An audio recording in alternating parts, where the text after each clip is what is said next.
I really want to get to know you better." When a young woman I had just met earnestly pressed me, I was taken aback. But this encounter with her might have been a turning point in my life.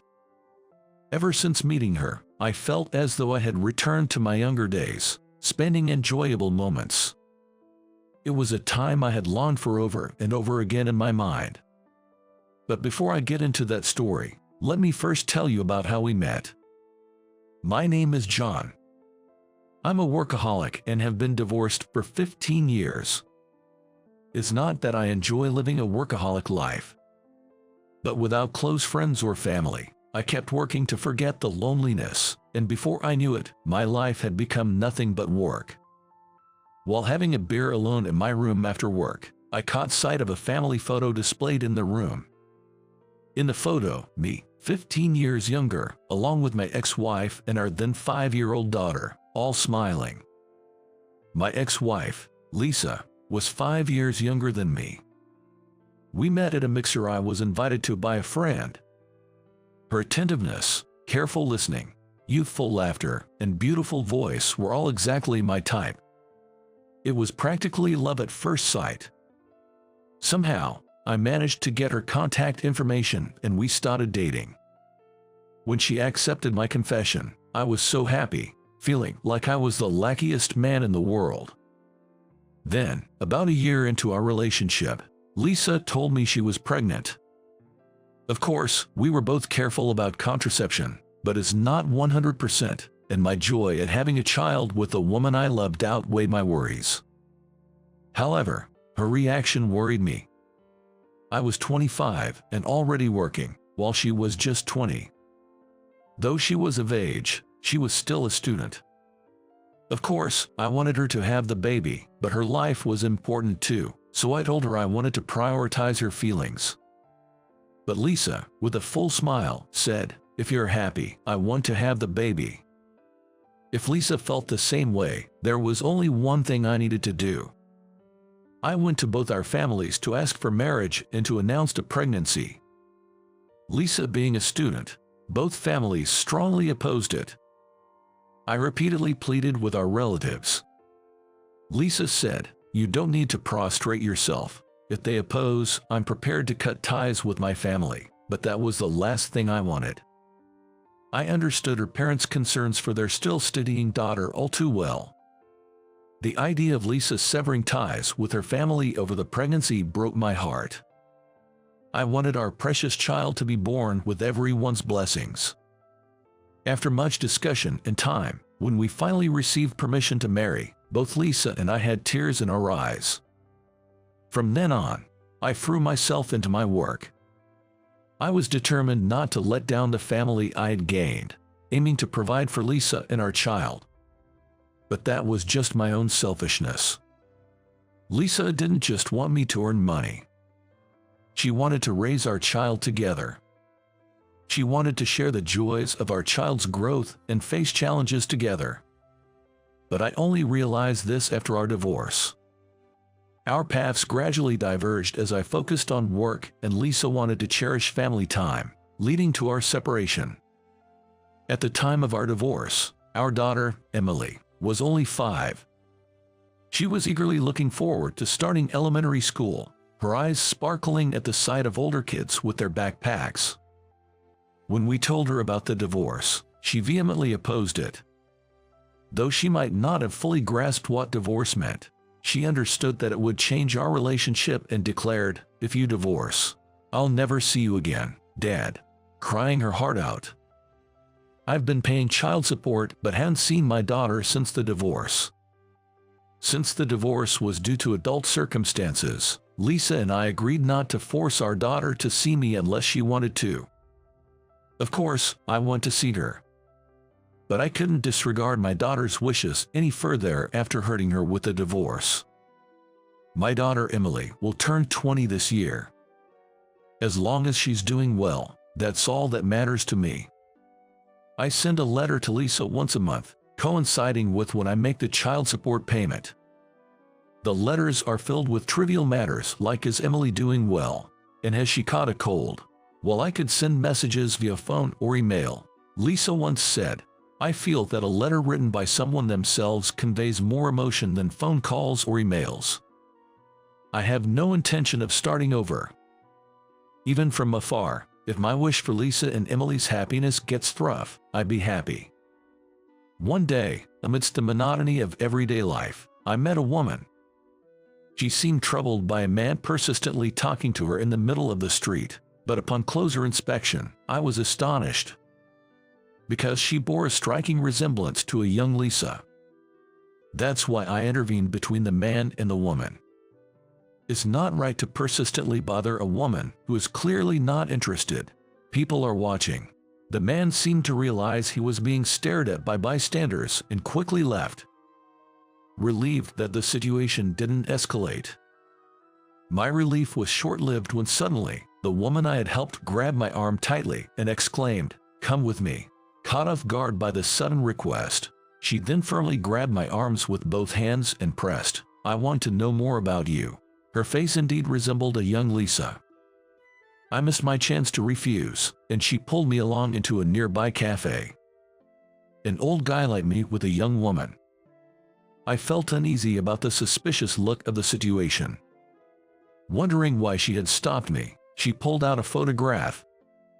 It was the same family photo I had in my room. "This is you in the photo, right? How do you have this photo?" "It's of me and my family. I am the one in the picture." I stared at her, unable to fully grasp her words. Then she looked back into my eyes and said, "The child in this photo, that's me. You're my father, right?" I was shocked, but it made sense. That's why she looked so much like Lisa. Such a coincidence, I thought, but then Emily, no longer just a woman, slammed the table and said with the loudest voice I had heard all day, "I want you to persuade Mom." And just when I was surprised to meet my daughter, Emily dropped an even bigger bombshell. "I'm pregnant, by the way. Not married yet, but planning to." Emily is currently 20 years old. She said she would have graduated by the time of the birth, but she's still a student now.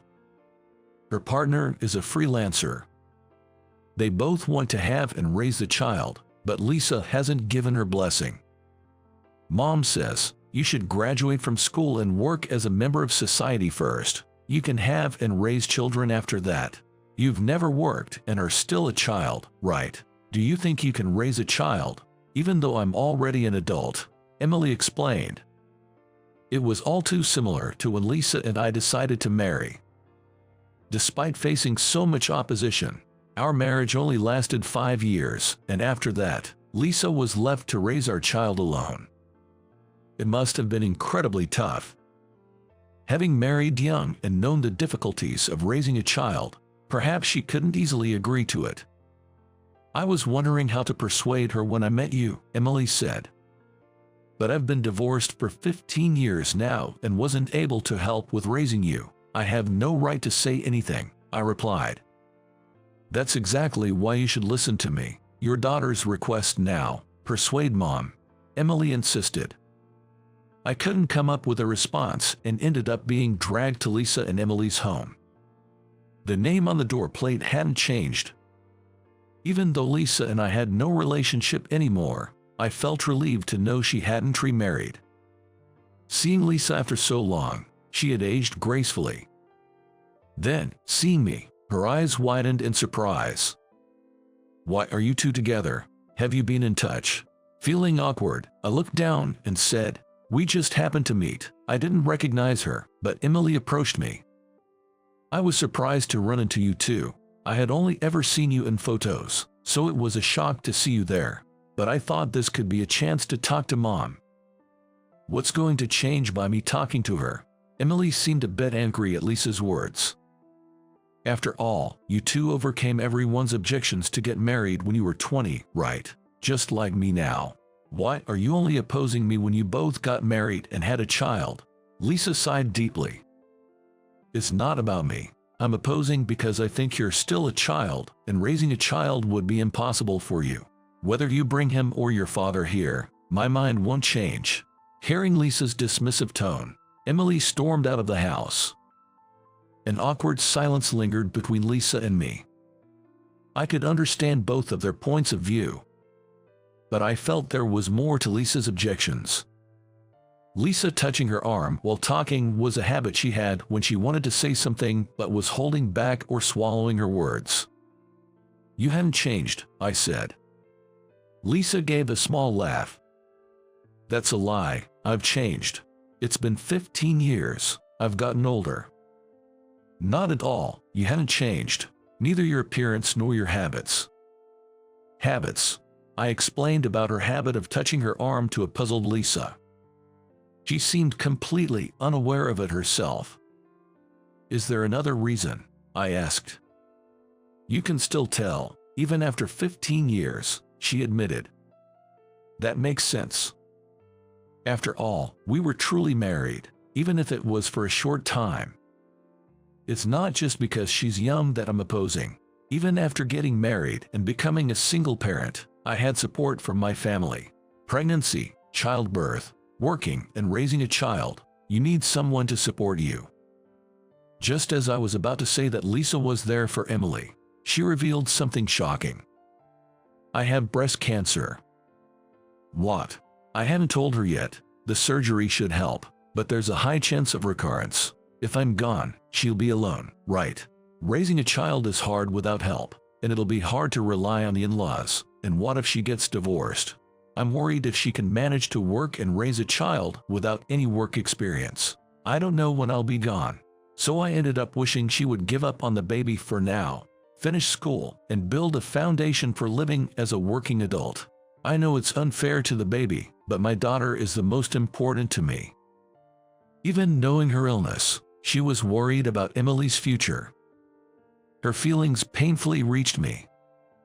"I'm really sorry for making you bear everything alone all this time. No, you've always thought about us, continued to pay child support. You tried to be there for us. Aren't all these letters proof? But I was stubborn, wanting to raise our daughter on my own. I didn't reply. I'm sorry." Saying that, Lisa brought out a stack of stationery from the back room. They were the letters I had sent to Lisa. Knowing she had read them warmed my heart. Moreover, the stacks of stationery weren't just mine. There were letters written by Lisa mixed in as well. "These. Did you write these?" Then she replied shyly. "Yeah, actually, I was writing a reply every month, but my pride got in the way, and I couldn't send them. I kept them together with your letters." I read each of her unsent replies.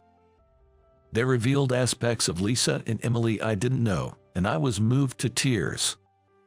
Lisa, too, was teary-eyed. "I regret that we divorced without really talking. Back then, I was too focused on my own feelings. Even though I knew you were working hard for us, I'm sorry. There's no need for you to apologize. I was the one who neglected family time for work." Now older, I understood what was lacking back then. We talked a lot, as if making up for the past 15 years. About Emily's school, her hobbies, Lisa's part-time job, our parents. It was like we had gone back to our younger days, enjoying a pleasant time together. It was at that moment. Suddenly, the sound of the front door opening rang out, followed by a loud "excuse me for intruding." A young man walked into the living room, with Emily following behind him. "Nice to meet you. I'm Alex. I'm here today to ask for your blessing to marry Emily. Please allow me to marry her." And then, he suddenly knelt down. Emily, standing behind him, murmured in a soft voice, "I even said I'd elope." Alex continued from where he left official. While still kneeling, Alex raised his voice. "I absolutely don't want to let that happen. I love Emily. I want to give the woman I love a marriage that is blessed by her family. I couldn't hold it in anymore." Lisa seemed to feel the same way, and both of us burst out laughing simultaneously. "Ha ha ha. Come on, you shouldn't laugh so much. Ha ha." Emily and Alex were dumbfounded, not understanding why Lisa and I were laughing. Lisa and I were reminded of the same thing. The time when I proposed to Lisa and knelt down just like Alex. Hey, Lisa, surely, two people in love will marry no matter what others say. If so, let's support them in building a happy home. I want to be there for my daughter. This time, I want to support her together with you."